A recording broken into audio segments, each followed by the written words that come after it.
सह्याद्रीच्या रांगांमध्ये ट्रेकिंगला जाण्यासाठी वेळ काळ यांचं कुठलंच बंधन नसतं.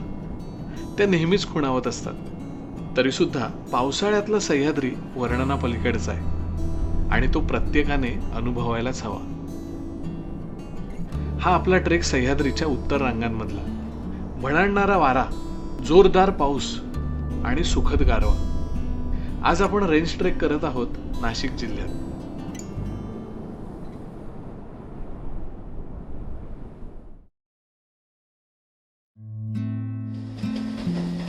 मी ठाण्याहून ट्रेनने प्रवास सुरू केला. आसपासचं सारं हिरवगार झालं होतं.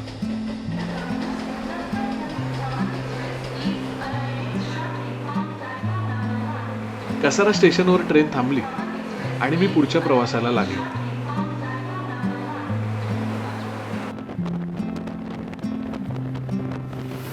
सप्टेंबर महिना असल्याने पाऊस या भागात अक्षरशः मुरला होता. सगळीकडे हिरवगार आणि थंड वातावरण.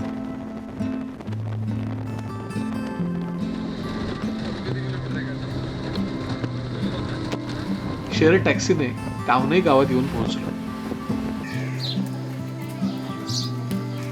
गावात आलो तर शाळेतली मुलं मुली मस्त नटून थटून शाळेत चालली होती आणि एकंदरच प्रचंड उत्साहात होती.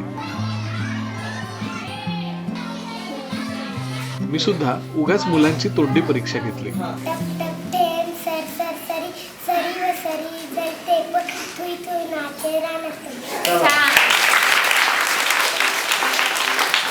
माझे नाव योगेश विजय. मी दुसरीच्या वर्गात होतो. शांतपणे मराठीचा धडा शिकवला. कष्टाची खाण. कुठचा धडा शिकवला? कष्टाची खाण. ती चौथीच्या वर्गात गणित हा विषय शिकवला. पहिलीच्या वर्गामध्ये गेले तेव्हा पोरं खूप गोंधळ करीत होते. मी त्यांना शांत करायला पाहत होते तर ते मस्ती करायचे. मी त्यांना गणित हा विषय शिकवला.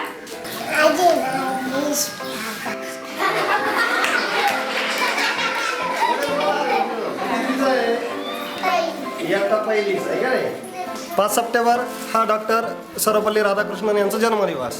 हा आपण शिक्षक दिन म्हणून साजरा करतो. तर या शिक्षक दिनाच्या दिवशी विद्यार्थ्यांनी शिक्षकाच्या भूमिकेत येऊन विद्यार्थ्यांनाच शिकवणं हा वेगळा आनंद त्यांना मिळावा यासाठी हा उपक्रम आपण साजरा करतो. ठाण्यामध्ये तुम्हाला ठाण्यावरून आलो. बऱ्याच मुली साड्यांमध्ये वगैरे दिसल्या. काय चाललं. किल्ल्याची माहिती मुलांना सांगून पुढे कावनई किल्ल्याच्या दिशेने निघालो.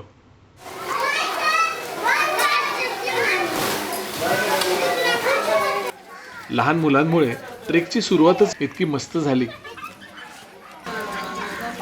गावातल्या एका काकांना किल्ल्याची वाट विचारली. वर जायला वाट कुठ नाही. जणू राजेना असे ऐकून जणू राजेना असे जाऊन परत असे परत ना समोर वर राहायला मित्रांना काय सोय. उगीच पत्र देऊन सगळी करेली. तुम्ही खालीच राहा. सकाळी राहा. हवा लागते किती. हवा पाणी किती. तसा हा निवारा आहे. तसा तुझे का निवारा आहे का. मोकळं येते. त्यांनी त्यांना वाटणारी काळजी माझ्यापर्यंत पोहोचवलीच. हा ओलावा आपल्या मातीतच आहे. एकदम अस्सल. कावनई किल्ल्याची सोंड गावात उतरते तिथूनच किल्ला चढायची सुरुवात केली. वस्तीतून वाट काढत पुढे निघालो.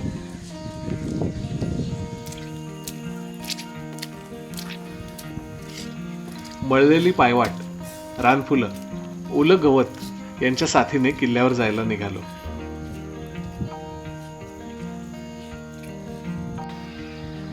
जसजसं उंचीवर जाऊ लागलो आजूबाजूची सुंदर दृश्य दिसू लागली. निसर्गाची हीच गंमत आहे. ऋतू कोणताही असो, सौंदर्य हे कायम असतंच. ते आपल्याला नेमकं टिपता आलं पाहिजे. एकदा संधी गेली की गेलीच. सह्याद्रीतल्या वेगवेगळ्या ट्रेक्समध्ये हा अनुभव मला बऱ्याचदा आलाय. आपण योग्य वेळी योग्य ठिकाणी असण्याचा.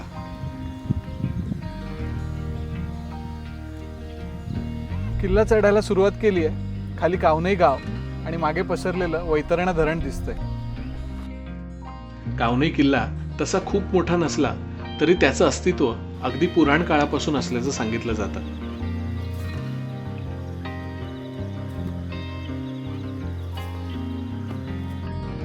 त्याचे संदर्भ थेट रामायणापर्यंत मागे नेतात.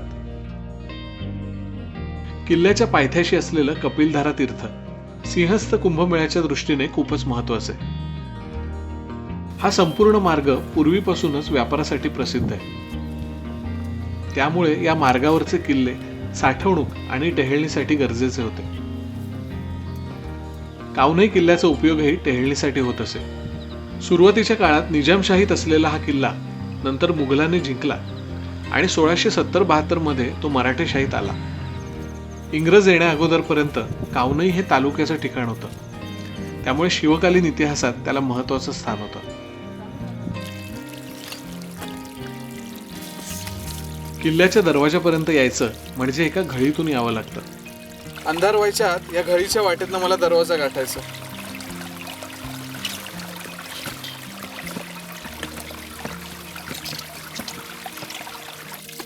दरवाजा जवळच्या पायऱ्या पूर्णतः झिजल्यात. तिथे लोखंडी शिडी बसवली आहे.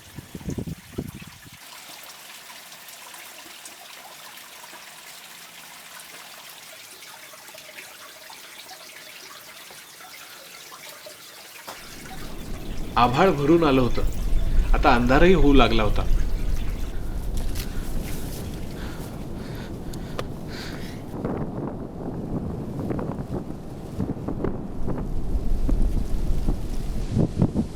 वारा प्रचंड होता. त्यामुळे मुक्कामासाठी गडावरच्या मंदिराचा आसरा घेतला.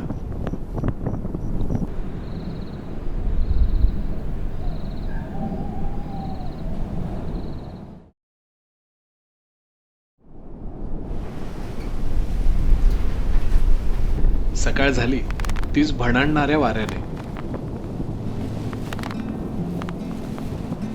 हिरवे हिरवे गार गालीचे फक्त कवितेपुरतेच नाही तर इथे प्रत्यक्ष अनुभवायला मिळत होते. बघावं तिथे नुसतं हिरवगार, हिरवाईच्या सुद्धा कित्येक छटा. असं सौंदर्य बघितलं की कितीतरी कविता आठवतात. रंग रंगुल्या सान सानुल्या गवत फुला रे गवत फुला. आत्ता आठवली अचानक.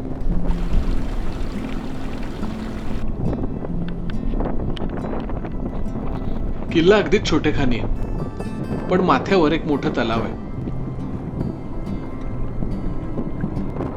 एका चौथऱ्यावर शिवलिंग आणि नंदी आहेत. अशा मोकळ्या जागेवर भन्नाट वारा अनुभवणं ही कमाल गोष्ट आहे.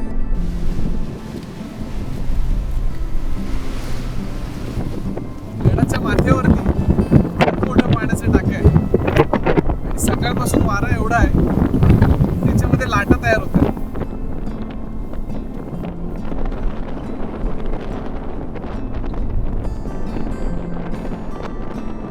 बराच वेळ रेंगाळावं असं वाटलं. मोह आवरता घेतला आणि किल्ला उतरायला लागलो.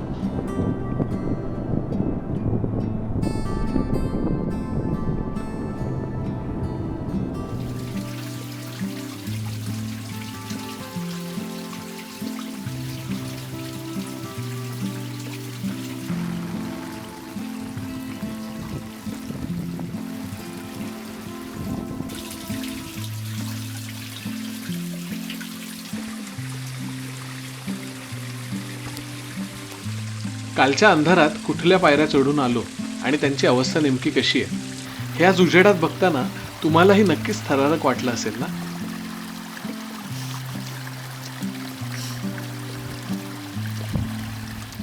गच्च हिरवाई, धुक्यात हरवलेले डोंगर, दाटलेला पाऊस आणि मळलेली चिखलाची पायवाट सोडून पुन्हा डांबरी रस्त्यावर येणं म्हणजे क्षणात स्वप्नातून जागा होण्यासारखे. सह्याद्री मात्र नेहमीच मला या स्वप्नात रमवून ठेवतो आणि आता माझ्यासोबत तुम्हालाही.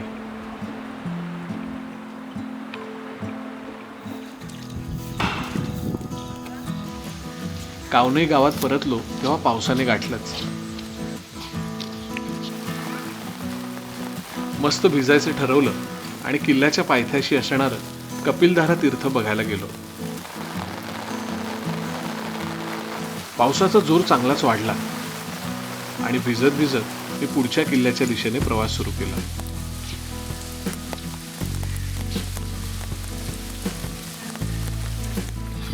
पुढच्या भागात पाहूया दुर्ग भांडारचा थरार.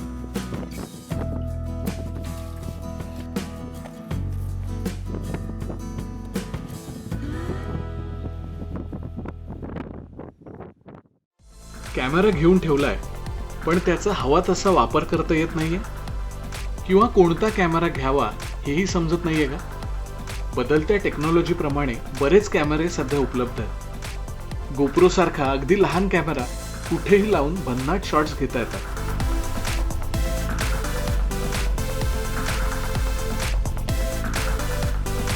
पाण्याखालचं शूटिंग, कॅमेरा सायकलला माउंट करून, सेल्फी स्टिकला अडकवून किंवा एखादा स्लो मोशन शॉट, अशा अनेक गोष्टी आपण एक्सप्लोर करू शकतो.